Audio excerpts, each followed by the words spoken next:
Olá, moçada, vamos retomar aqui? Então, nós vamos retomar aqui para mais dois casos, chamados de casos particulares de estequiometria, tá? Eu gosto muito de dizer, gente, que esses casos particulares são simples situações que são colocadas numa questão normal de estequiometria, tá? Que diante do conhecimento que nós temos de química, nós faríamos talvez até sem esse tanto de subdivisão. Observem isso, tentem simplificar a coisa, tá? Nós falamos primeiramente aqui numa aula de estequiometria envolvendo aqueles casos gerais. Lembra? Não tem tudo de estequiometria, podemos dizer, tá? Depois fizemos uma aula falando dos dois primeiros casos, rendimento, lembra? E pureza. E agora vamos falar aqui do terceiro caso, que é quando há reagente em excesso, tá? Mas na verdade eu gosto de colocar diferente. Quando forem dadas quantidades de dois ou mais reagentes, certo?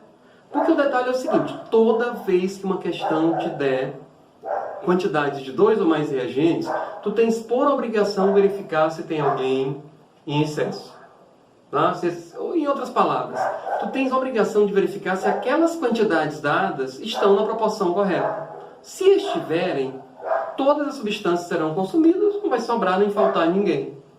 Agora, se eles não estiverem na proporção correta, um dos dois vai sobrar, é o que a gente chama de reagente em excesso. O outro vai faltar, é o que nós chamamos de reagente limitante, e é isso que a gente vai ver nessa primeira parte da aula. Tudo bem? Vamos lá então. Eu estou colocando aqui um exemplo bem simples mesmo, para mostrar que isso aqui é algo simples. Tá? Eu estou colocando aqui a queima do carbono, o carbono reage com oxigênio produzindo gás carbônico. Essa equação já está balanceada, tá bom? E eu estou admitindo aqui que foram misturados 3 gramas de carbono com 10 gramas de oxigênio. Eu cheguei lá e misturei aleatoriamente, tá? E aí eu preciso saber, será que essas quantidades são corretas? Será que algum deles está em excesso? Quem? Quem sobrou? E quem faltou? Esse que faltou é o limitante. E quanto sobrou de um, quanto faltou do outro? E também qual a quantidade do CO2 formada? A gente tem condição de ver tudo isso. Eu vou querer mostrar isso aqui para vocês, de maneira bem simples, bem tranquila, tá? Porque aí com esse exemplo a gente já fecha praticamente tudo. Tá certo? Existe alguém em excesso? Quem? E quanto? Se houver alguém em excesso, né, se sobrou alguém, é porque faltou o outro. Quem é esse que faltou, que é o reagente limitante, né? Quem é o reagente limitante? E quanto faltou dele? Tá? E por último, qual a quantidade do produto formado? Tudo isso pode ser perguntado, tá, gente? É claro que uma questão só, talvez não te pergunte tudo isso. Mas algumas questões perguntam sobre o excesso, algumas outras perguntam sobre o limitante, algumas outras pedem do produto. Certo? Eu já falei para vocês que, ultimamente, as questões do Enem têm explorado questões de estequiometria. Recentemente caiu uma desse caso. Tá? Praticamente todos os anos nós temos questões de estequiometria lá no Enem. Tudo bem? Então vamos lá. Eu não sei se essa proporção de 3 para 10 é correta. Não sei, mas eu sempre vou saber a proporção correta. Lembra os passos da estequiometria? Ler, reler, substituir e resolver? Ler a equação química, que é chamar lá aqueles coeficientes de número de mol. Reler o exercício para identificar com quais duas substâncias iremos trabalhar e com quais grandezas. Massa, volume, número de mol. Tá? Substituir a palavrinha mol de quem a questão pediu pelo que ela pediu, certo? E aí montar e resolver a regrinha de 3. Continua sendo isso. Na hora que eu li a equação, reli o exercício e substituí a palavrinha mol, bem aí eu já sei a proporção correta. E aí eu comparo com a minha, certo? Será que a minha proporção é a correta? Aí é só verificar. Tudo bem? Então aqui a proporção é de 1 mol para 1 mol. Cada mol de carbono são 12 gramas. Cada mol de gás oxigênio, 32 gramas, para produzir 44 gramas de oxigênio, que também é 1 mol. Essa é a proporção correta. E lembra da lei de Proust? Existe uma proporção definida. Existe uma proporção correta.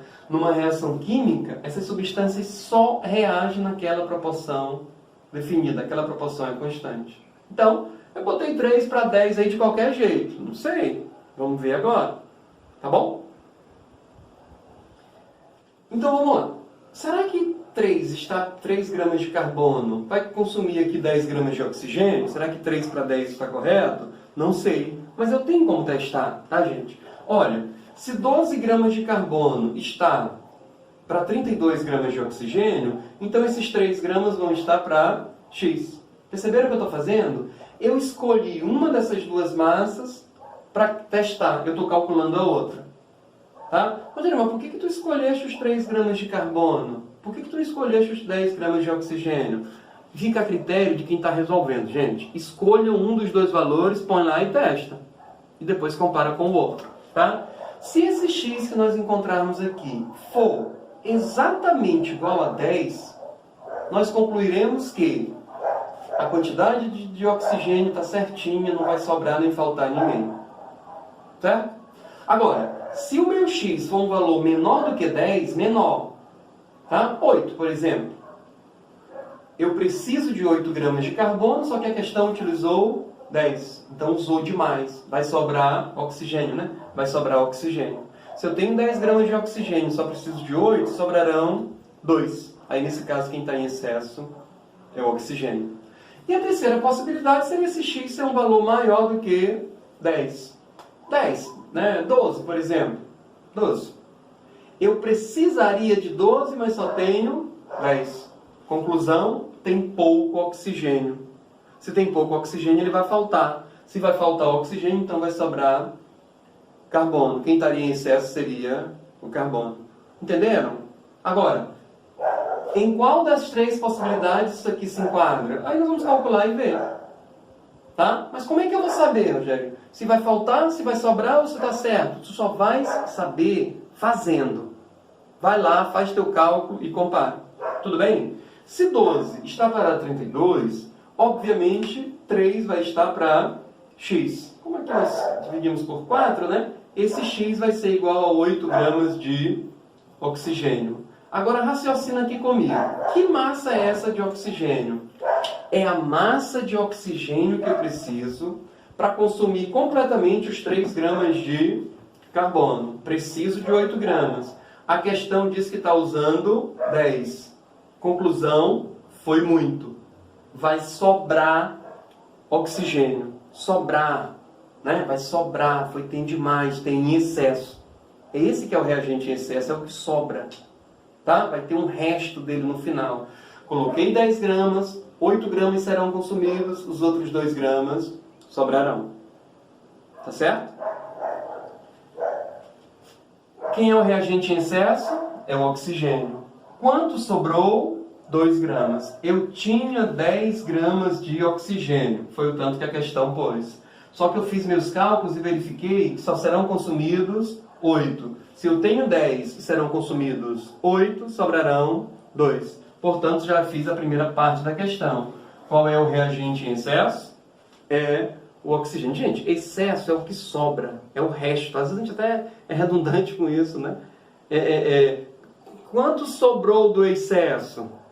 Né? Sobrou um excesso de... Não, se sobrou já é excesso. Se é excesso é porque sobrou. Mas, tudo bem. Essa redundância aqui na química, não vamos implicar com isso, não. Tudo bem? Excesso é quem sobra, lógico. Tudo bem. Outra pergunta que eu poderia fazer para vocês, tá?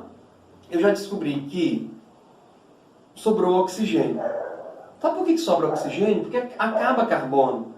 O carbono reage com o oxigênio. Se acabou o carbono, acabou a reação. Certo? Acabou a reação. Então, a segunda pergunta que eu quero fazer para vocês é o seguinte. Então, peraí. Qual seria a massa de carbono que eu precisaria ter para consumir todos os 10 gramas de oxigênio? Entenderam a minha pergunta? Eu já sei que vai faltar carbono. Então, peraí, quanto é que eu precisaria ter para não faltar carbono? Dá para fazer? Claro, gente. Se 32 gramas de oxigênio reagem com 12 gramas de carbono, 10 gramas de oxigênio vão reagir com, eu chamei aqui de Y.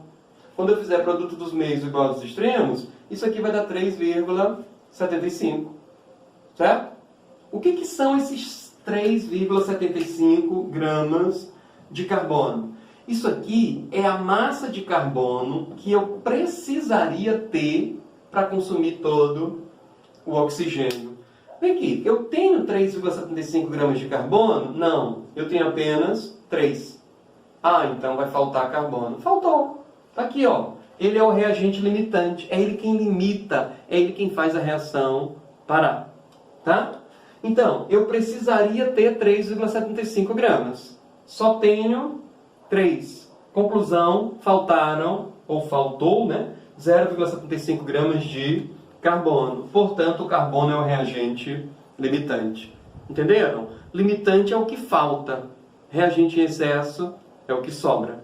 Sobra um porque falta o outro. Tá? Se faltou esse aqui, a reação para. Se parou, aquele restante lá do outro vai ficar sobrando. Tranquilo? E a terceira e última pergunta que eu poderia fazer para vocês aqui é: qual a massa do produto formado? Tá? E aqui vai uma sugestão boa para vocês. Se a pergunta for só essa, tá? Imaginem que o meu problema nessa questão fosse só o seguinte. Vejam, eu misturei 3 gramas de carbono com 10 gramas de oxigênio até a completa reação. Calcule a massa de gás carbônico formado. Só isso. Não perguntei se tem alguém em excesso, não perguntei quem é o limitante, nada disso, só quero saber o produto. A minha sugestão nesse caso é: descubram quem está em excesso. Isso mesmo, a questão não pediu, mas eu preciso ver. Tá? Descubram quem está em excesso e não usem. Usem o outro. Usem quem não está em excesso, porque eu tenho a garantia de que ele foi completamente consumido. Tá bom? Então eu ia ver aqui rapidinho se 12 está para 32, 3 está para X. X é 8. Opa, quem está em excesso, então, é o oxigênio. Então esquece o oxigênio. Se 12 gramas de carbono produzem 44 gramas de CO2, 3 gramas de carbono vão produzir X, que eu chamei aqui de Z. Então a quantidade do gás carbônico formado seria 11. Certo? Essa minha sugestão aqui é para a gente ser prático, rápido e seguro. Certo? Porque alguém poderia até me questionar aqui o seguinte: não, Rogério, eu poderia sim usar a quantidade de oxigênio. É só tu não usar o 10 gramas, usar o 8. Gente, no momento de tranquilidade, né? Tudo bem, a gente está tranquilo, em casa, beleza. Mas imagina isso lá para a hora da prova, gente. Né? Aí, caramba, agora eu uso esse ou aquele. Então, para evitar essas dúvidas, esses dilemas, para a gente ser positivo, ser prático, façam o que eu estou sugerindo. Descubram quem está em excesso e não usem. Usem o outro. Porque eu tenho a garantia de que ele foi completamente consumido. Aí não tem como dar errado. Tudo bem? Então vamos aos exercícios. A aspirina pode ser preparada pela reação do ácido salicílico com o anidrido acético, segundo a equação que vocês têm aí. Tá? Essa é uma equação um pouquinho mais complexa, que depois lá mais para frente a gente pode até discutir boa parte dela, mas isso não é um problema nesse momento, né? Porque a questão diz quem é o ácido salicílico, quem é o anidrido acético e qual é a aspirina, né? Quem é a aspirina. Continuando. Um laboratorista misturou 76 gramas de ácido salicílico com 2,04 gramas de anidrido acético. Aí vem a pergunta: a partir dessas quantidades de reagentes, qual a maior massa de aspirina que é possível obter? Tá? Então aqui nós temos o ácido salicílico, aqui nós temos o anidrido acético, aqui nós temos a aspirina. Olha aí que na equação esses nomezinhos estão embaixo. Por isso que eu falei. A equação não é problema. A equação está aí, está balanceada, inclusive identificada cada substância. Tá bom? Então vamos lá. Essa questão ela tem uma característica fácil, que são as contas. São valores bem parecidos, então a gente consegue fazer uma questão dessa em muito pouco tempo na hora de uma prova. Tá bom? Mas eu vou aconselhar vocês uma coisa. A explicação que eu fiz ainda há pouquinho, né, que eu perguntei sobre o excesso, sobre o limitante e sobre o produto, ela é completa. Tá? Então, tu está em qualquer dúvida nessa situação, né, nesse caso que envolve reagente em excesso, volta lá nessa aula, revisa, repete tantas vezes que for preciso, que tu vai tirar qualquer dúvida. Então, vamos lá. São 2 mols de aspirina para 1 mol do anidrido. Aqui massa, lá também massa. Na hora que eu substituir 138 gramas, é a massa molar do ácido salicílico. E 102 gramas é a massa da aspirina. Vejam só aqui uma coisa. Ó. A questão diz que mistura 2,76 gramas com 2,04. Se vocês forem verificar qual é essa massa aqui de ácido salicílico que reage, 2 vezes 138 dá exatamente 276 gramas. Ou seja, 276 gramas está para 102. Logo, 2,76, está percebendo o que eu estou vendo aqui? Está para 1,02. Ou seja, eu já descobri que eu só preciso de 1,02 grama do anidrido. Ele colocou o dobro. Tá? Então, na verdade, eu preciso só de 1,02. Já descobri, sabe o quê? Que quem está em excesso é o anidrido. Então, esquece anidrido.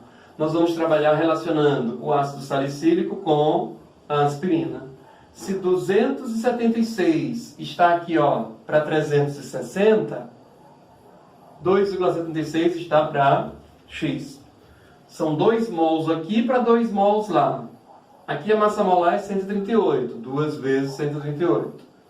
Lá a massa molar é 180, 2 vezes 180. Por isso que eu falei que 276 daqui está para 360 de lá. Logo, 2,76 está para X. É só botar a vírgula também, né? Mas está aí as continhas. 3,6 gramas de ácido acetil salicílico. Aspirina, de aspirina. Tá? O que eu fiz? Primeiro eu verifiquei quem está em excesso. E não uso o outro. E fui logo fazer. Tudo bem? Vamos então à segunda questão. A segunda questão também é uma questão simples, tá? Eu repito, quer tirar qualquer dúvida disso aqui? Volta o vídeo, inclusive volta lá na explicação, né? Que lá eu tentei cercar todas as possibilidades com aquela explicação. Tudo bem? Vamos então à questão 2. Calcule o máximo de água que se pode obter partindo-se de 8 gramas de hidrogênio e 32 gramas de oxigênio. Indique qual reagente em excesso e quanto sobra do mesmo. Tá bom? Também é uma questão muito fácil de fazer, inclusive fácil até demais. Tá? Porque, olha, 2 mols de hidrogênio para 1 mol de oxigênio para 2 mols de água.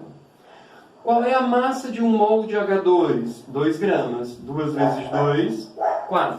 Tá? Então, aqui para 4 gramas de hidrogênio, 1 mol de oxigênio, que são 32 gramas. Então, eu já sei que eu preciso de 4 gramas de hidrogênio para reagir com 32 gramas de oxigênio para formar 36 gramas de água. Tudo bem? O que a questão está dizendo? Que vai misturar 8 gramas de hidrogênio com 32 gramas de oxigênio. Perceberam? 32 gramas de hidrogênio reage com quanto? De oxigênio reage com quanto de H2? 4. A questão usou 8. Está muito. Na verdade, aqui eu preciso somente de 4. Então, qual é o reagente em excesso? É o H2. Porque ele usou 8 gramas e nós só precisamos de 4. Então, qual é o reagente em excesso? H2. Quanto sobra do mesmo? 4 gramas. Certo? E qual a massa formada de água? 36 gramas. Por isso que eu falei que a questão era bem simples, bem elementar. Tranquilo? Qualquer dúvida, voltem esse vídeo, ou então voltem até lá na explicação, que aquela explicação está completinha, tá vislumbrando todas as possibilidades.